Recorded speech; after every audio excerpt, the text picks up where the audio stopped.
session.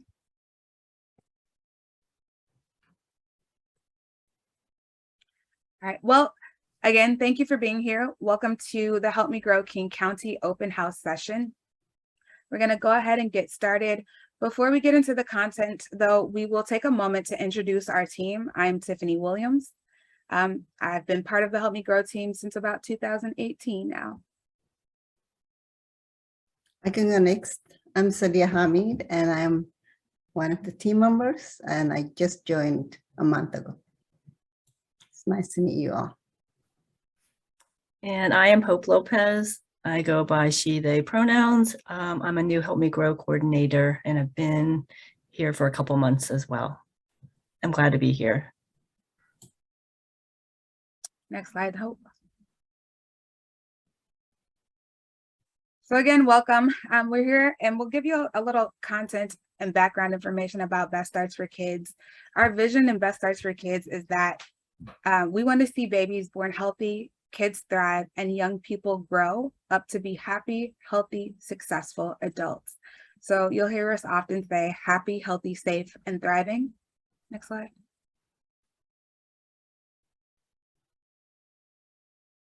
And this is the mission that we pursue to implement that vision.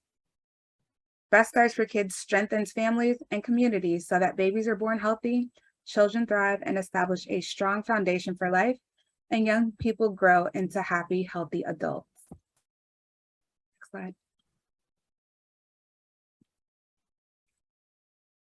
This is our equity statement as created by our Children Youth Advisory Board. Equity is an ardent journey toward well-being as defined by the affected. Equity is a key value in all the work that we do in Best Starts for Kids. It's something that we all hold very strongly in our work. And for me personally, statements like this mean we can't do anything out here in the community without the community being along with us and us being along with the community. Next slide.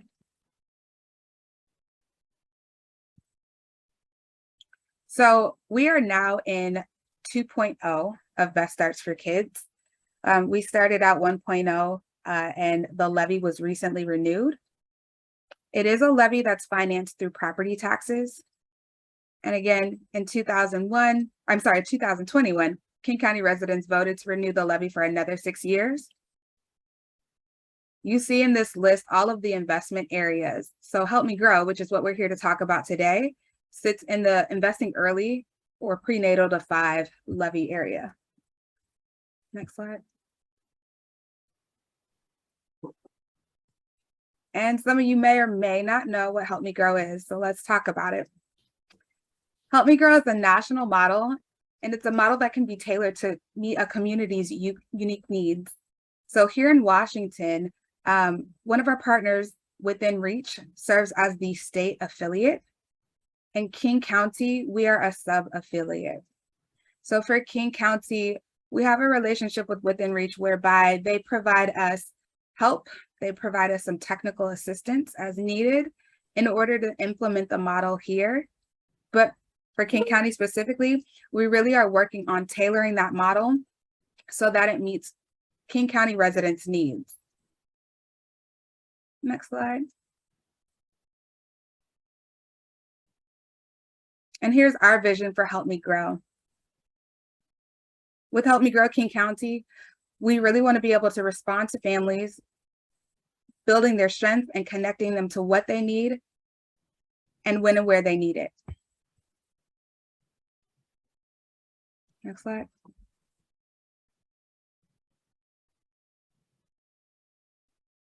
Right here, you see the 4 core components that guide our Help Me Grow work. These are core components that come from the national model, but we've actually adapted them to fit, again, what our needs are in King County. 2 of the things that I really want to emphasize here are the components that you see listed in green and in orange on the screen. For family and community partnership, it's really important to us that the work that we do is relationship-based. We don't want to be out here just making decisions for people, for families, for communities, because we don't have all the answers. And I'll also note that for coordinated access, the national model emphasizes centralized access. But what we know is that in the community, people are going to family members, they're going to friends, they're going to childcare centers, they're going to doctors. People can go anywhere to get access to the services or resources that they need in order to make sure that their children are happy, healthy, safe, thriving. And so we want to make sure that there's no wrong door for anyone to be able to access services and resources. So this is why instead of centralized access, and specifically a centralized access point, we're really looking at coordinating access.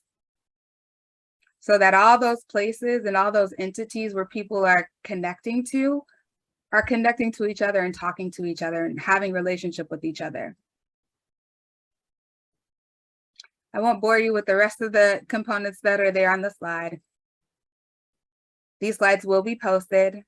The presentation recording will also be posted.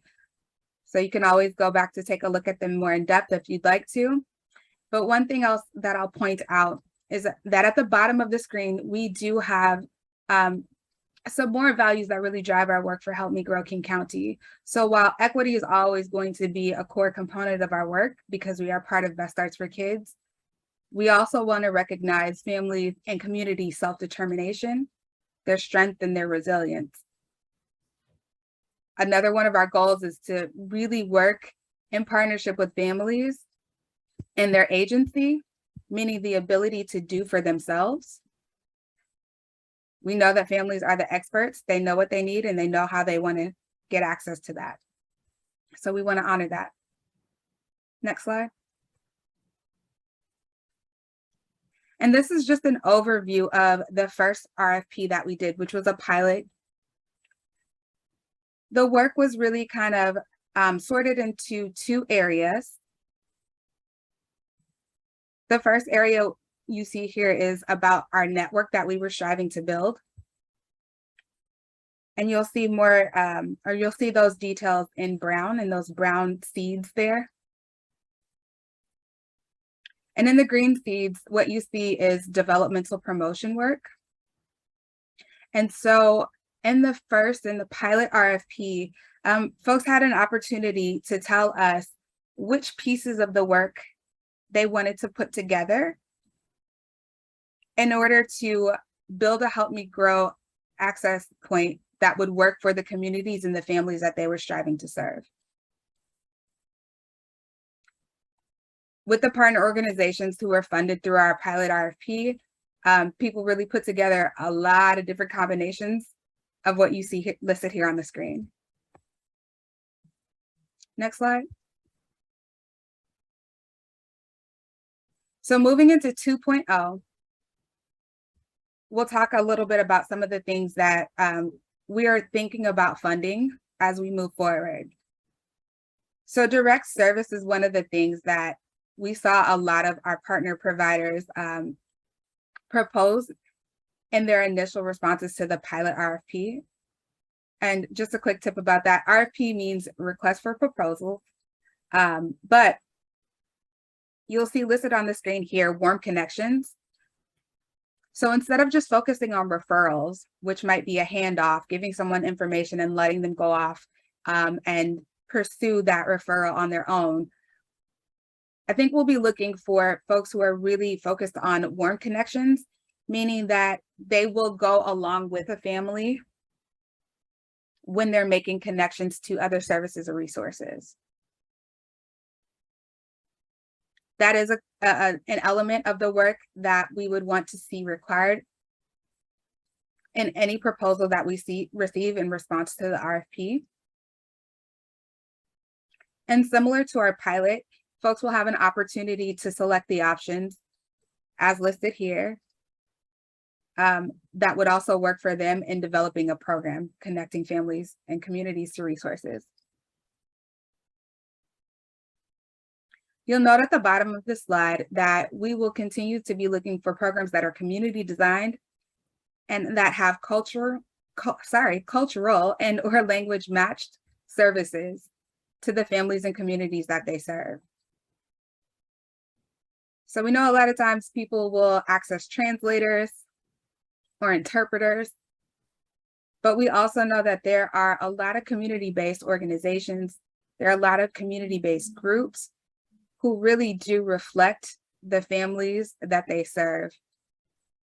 And that's something that we want to continue to prioritize and emphasize in our work for Help Me Grow King County. Next slide. Another element that I think that we'll be looking for too is a network design group. So we're looking for a more concentrated group of partners who will review and inform decisions around things like a resource directory, sharing data, and a Help Me Grow King County recommendation report.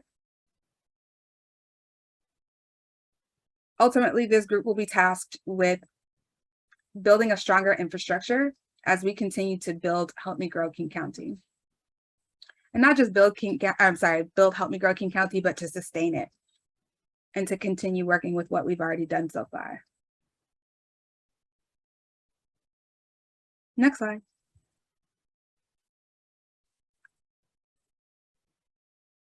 In the work that we've done, we have had some facilitation support, and that's something that we will also continue to look for. Our partnership facilitator will continue to support our partnership meetings and could potentially do a lot more in-depth work with our partnership design group. And while the design group would really kind of inform and give the content and information that should go into the report, we would be looking for a facilitator to write the report or produce it. Next slide. So that you have an idea of what our capacity is for funding. Over the course of 3 years, we will distribute, or we intend to distribute $5.7 million approximately. And we were originally looking at releasing in August. We may need to change our deadline. And so we may be releasing at the latest by Q4 of 2022. Our contracting period will last from 2023 to 2025. And I'm sorry to say, y'all, we don't have an idea of what the funding limits will be just yet. Next slide. So just some quick information so that anyone who is interested in responding to an RFP for Best Starts, and specifically for Help Me Grow King County, we would ask that partners submit data through CORE. CORE means Client Outcomes Reporting Engine. And so you have an idea, CORE is a web-based portal for partners, and it allows partners to submit client-level data to King County. So that means that partners will collect and report for each individual program that individual person that a program serves. The portal is secure and it is HIPAA compliant.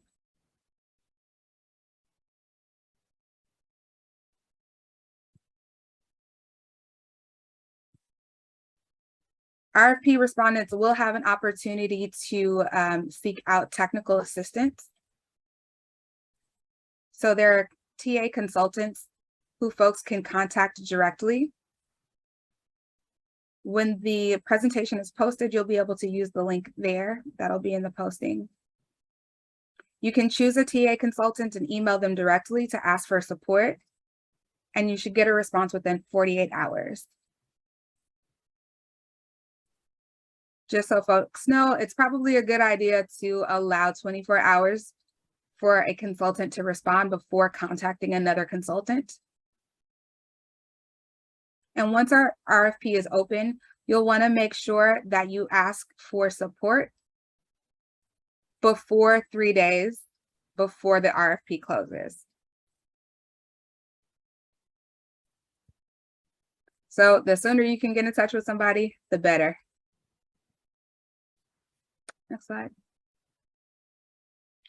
That's it so far for this presentation. We can stop and do questions in a moment. But just so you know, Here are some pieces of information for contact. If you have questions about the Help Me Grow King County RFP specifically, or about Help Me Grow King County, you can reach out to Hope Lopez. You'll see her email address listed here on the screen. And you can tag any questions that you have for the RFP with the sentence that's there marked subject line. And you can contact the TA providers directly for support. Next slide.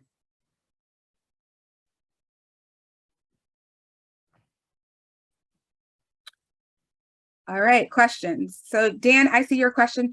Dan, the recording will not be sent out directly. It'll actually be available on the Best Starts for Kids blog. And if you need a link to the blog, I can get that for you.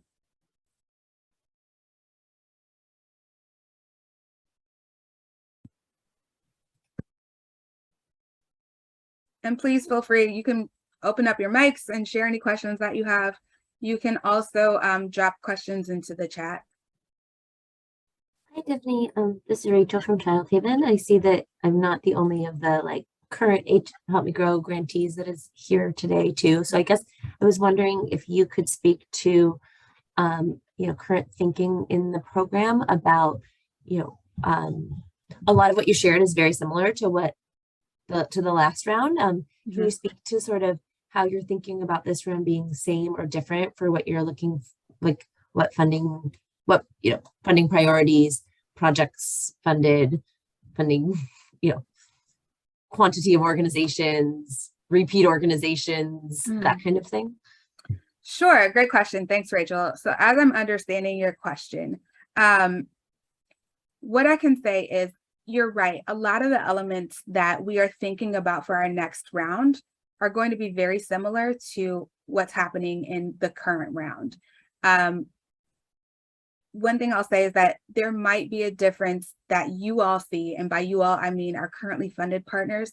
Y'all will see a difference in there being a smaller group of people in that partnership design group.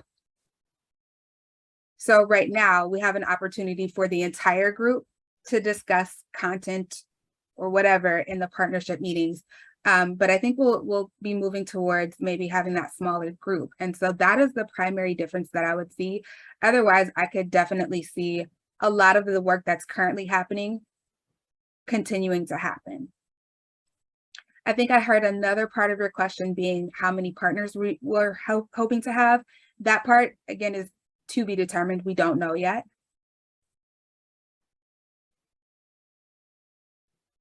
And let me think, I think there was one other piece that maybe I'm forgetting. I guess just, I appreciate, I'm encouraged by what you said of kind of current work continuing to happen. I guess just, we know that there are lots of organizations doing great things out there, and how might Help Me Grow think about, continuing to invest in programs that they've already supported and would want to see continue versus bringing in new organizations, how, yeah, we have a lot of programs that are they're really only existing because of Help Me Grow funding. I guess, how might we be thinking about our opportunities to keep doing that, especially if the RP and the decisions aren't until, the end of the last quarter of the year. Yeah, and really the RFP would be open to whomever wants to apply. So we couldn't say right now that we would limit the RFP to currently funded partners because it's a process that we have to keep open to everyone. Hi, Tiffany. It's Janet. So with that said, I think my question now is, do you think that you have more funding this time, or same from the pilot? Yes, so our funding limits will not be the same as our initial round of funding. So there were a couple of things that happened with our first round of funding. that we won't have this time. So last time we partnered with Developmental Promotions. And so that was us putting money together in order to distribute to community. And we had more money available at that time to fund. Right now, we won't have that moving forward.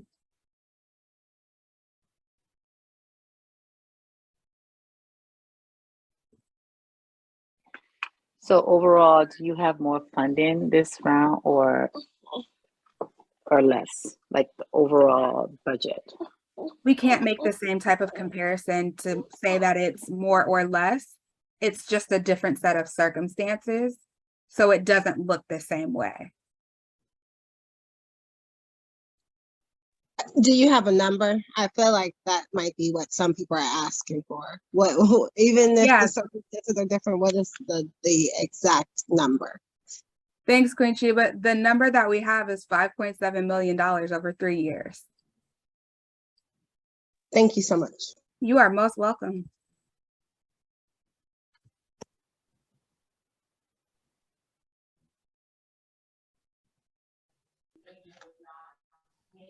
Hey, Tiffany. I had asked this question, I think earlier, and there may not be a new response.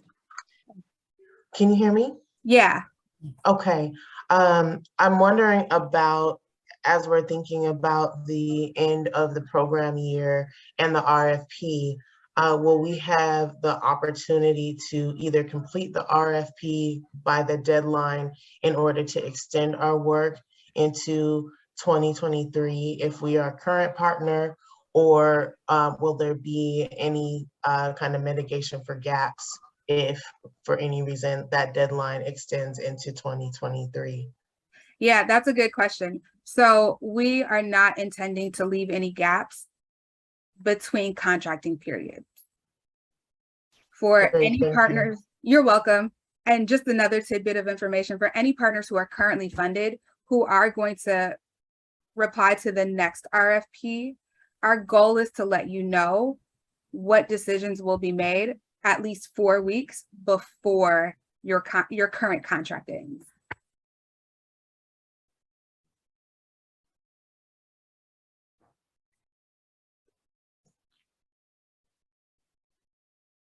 Jumping in the chat to see if there are any questions there.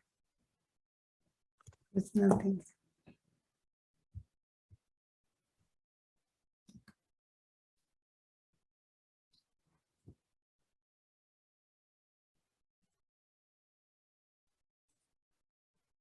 Go ahead, Rachel. Thanks, Tiffany. I know you said RFP likely not until the final quarter of the year. Do you hope to have any additional information about it, like size of grants, prior to that, or is this kind of no more information until October? Yeah, we definitely hope to have more information about it. When it comes, I don't know yet. As soon as we are able to share that information, our goal is to get it out as soon as we can. And we can do that in a few ways. What we may do is open the RFP and allow more time for folks to respond so that people can kind of get prepped around that. Thank you. You're welcome.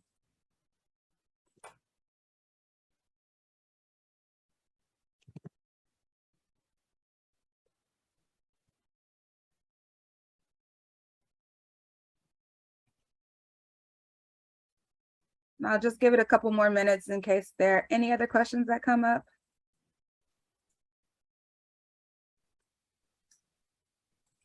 While others think, I'll ask another one. Go ahead. Thanks. Hopefully these are helping other people too. But when you think about the, I'm interested in the new kind of network design group, and when you think about those additions or those changes, would that be like, you know, there's funding the work that's happening.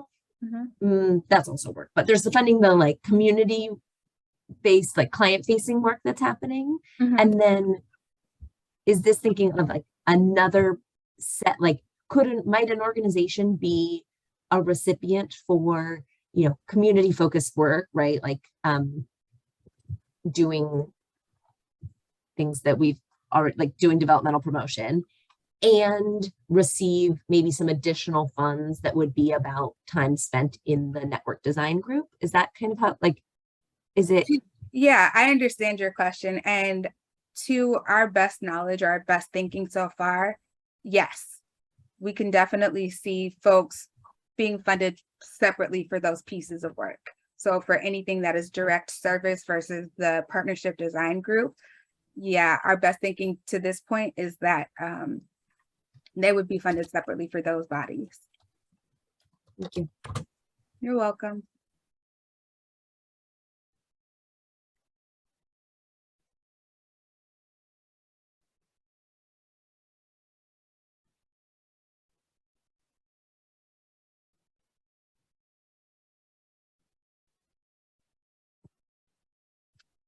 So it's getting a little quiet. Do we have any other questions or concerns?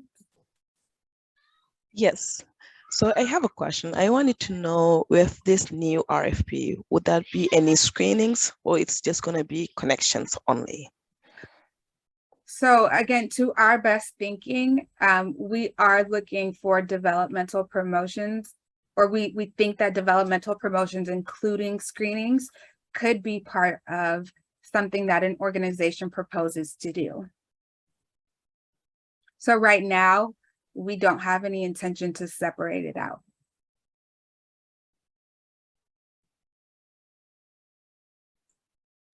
Could we look again at the chart? Sure. Hope, do you mind bringing that back up?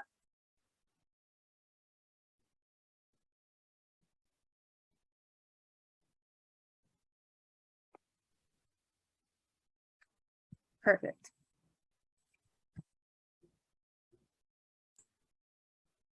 So just to be really clear, for those who may not know all the terms, developmental promotion would include screenings and other things around child development. Thanks, Juliet.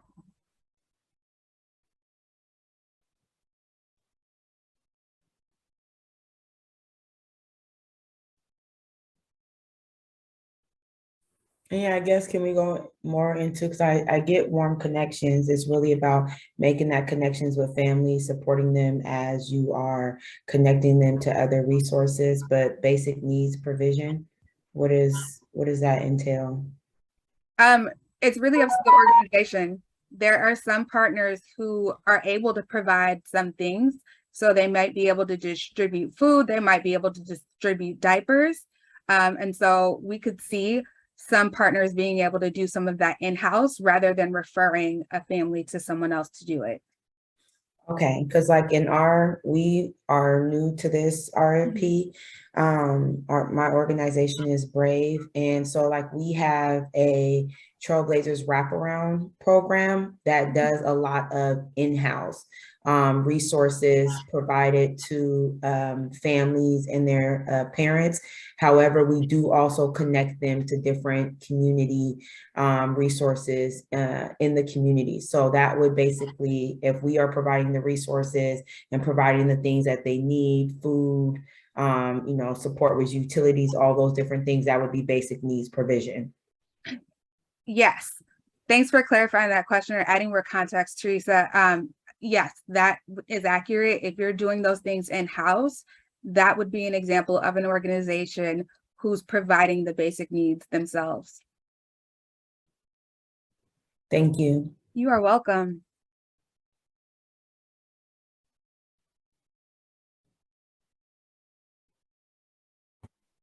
This is Liz. I was wondering if you can talk just a little bit more about what developmental promotion is. You mentioned screenings. What is the screening for? Wait, are you asking what the screening is for, or what all of developmental promotions can encompass? Both, actually. That's a good, yes, both. Juliet, do you want to jump on that question?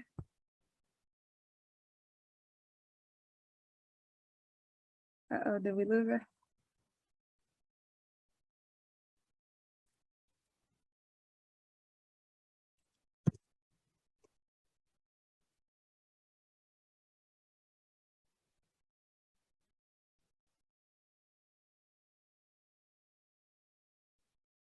Oh, I think maybe we lost her. Hey, Oh, hey. sorry, my internet just likes to reset itself randomly throughout the day. It's been wonderful for working remotely. What did I miss? Liz asked a question about developmental screening and developmental promotions, and you are the expert on that. So I'm wondering if you want to speak to that. What was the question? Is it just like what's in the developmental promotion bucket? Yeah, I think just for folks who aren't already working with Help Me Grow, what is developmental promotion and what would the screenings be? Yeah, thanks for asking. Developmental promotion, as I've been able to source it, is actually comes from like medical or pediatric. Like that's one of the sort of things that they cover. And so when we say developmental promotion, to make it sort of concrete, we're talking about anything, there's like a spectrum. It could be just talking with your clients or informing families that there are milestones in early child development and they're important. Or there are milestones and red flags, and let's figure out what a child of this age should be doing and make it specific to them and their family.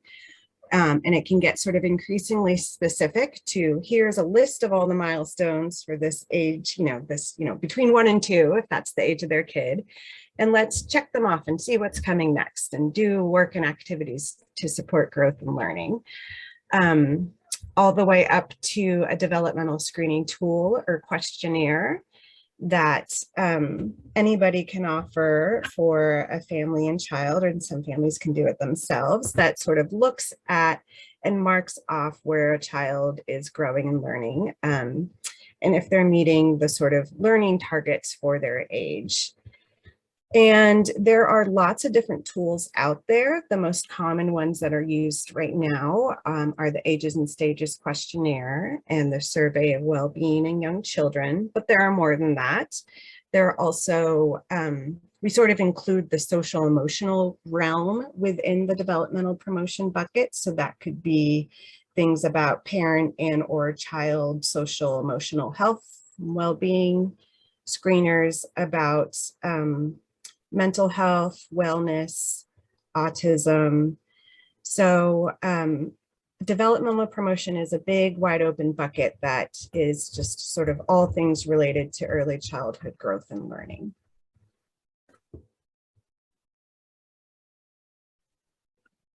Thanks for that question, Liz. Juliet, thank you for your detailed response.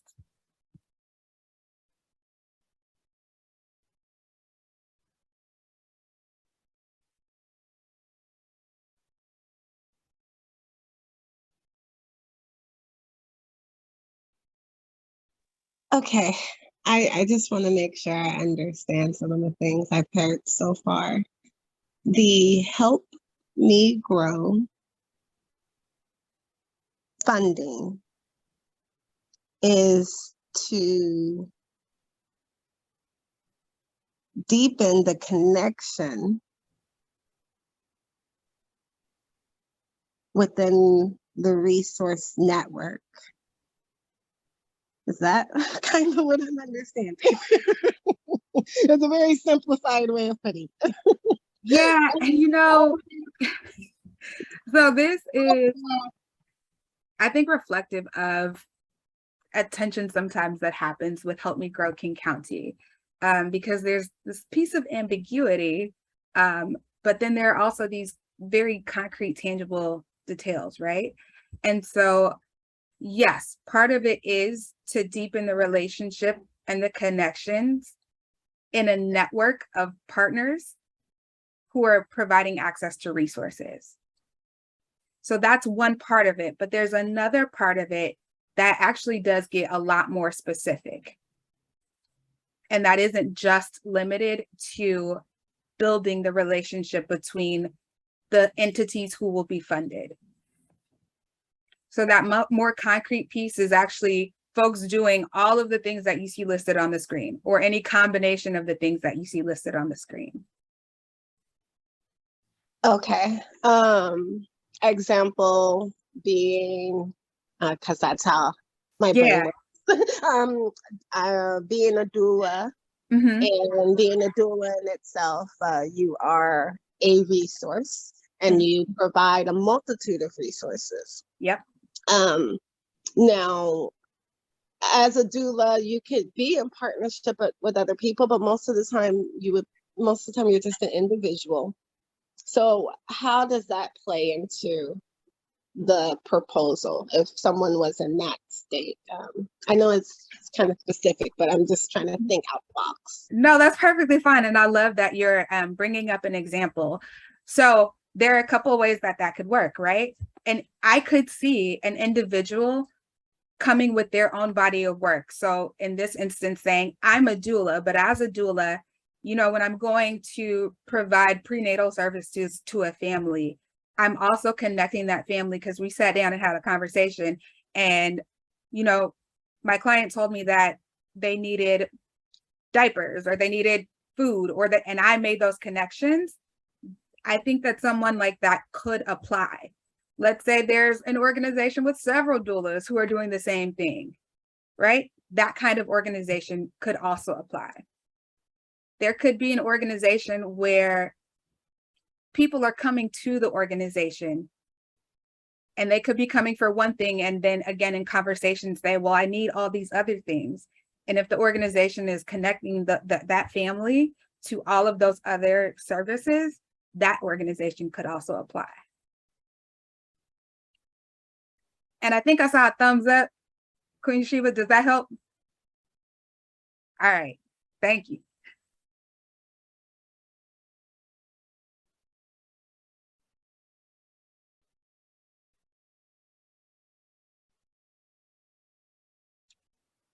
And you know, one thing I'll say, kind of building from that question, is that there really isn't one prescribed way for anyone to apply to this RFP.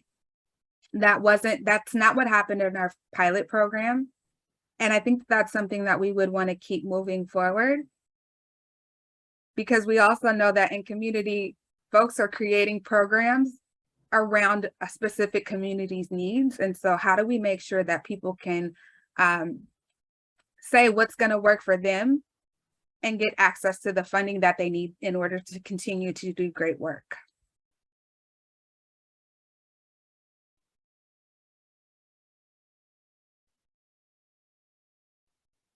So it looks like we've got about 5 minutes left. Are there any other questions that people have? Yeah, it's Janet. Do you know, Tiffany, if there's going to be a required number of clients or children to serve? No, we have not imposed specific quantities for deliverables.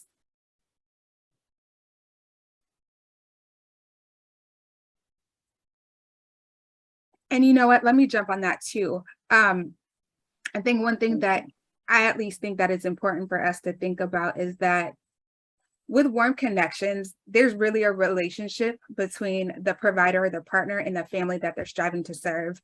That relationship is ongoing. And so we know that in order for folks to do work well, you have to limit your capacity in some ways, right? Like you can't serve 100 people all the time. Sometimes you have to be able to serve maybe 20 people and serve them really, really well. And so there's no real way to do like Warm Connections en masse with large numbers.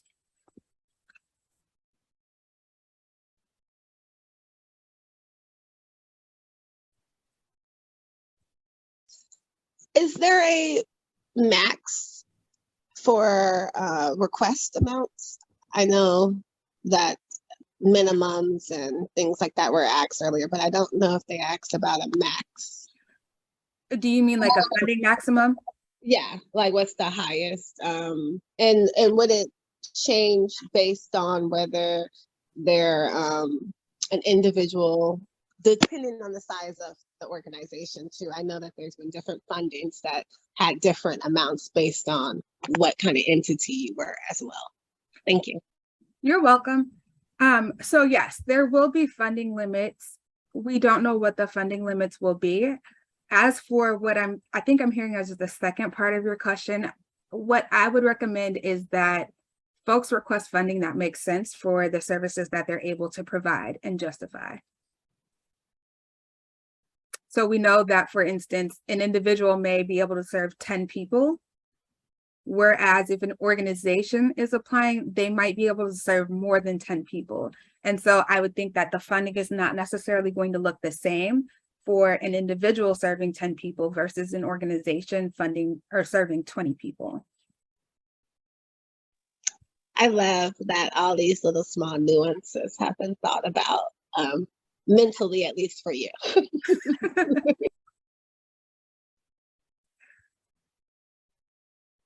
Thank you, ma'am. Thank you.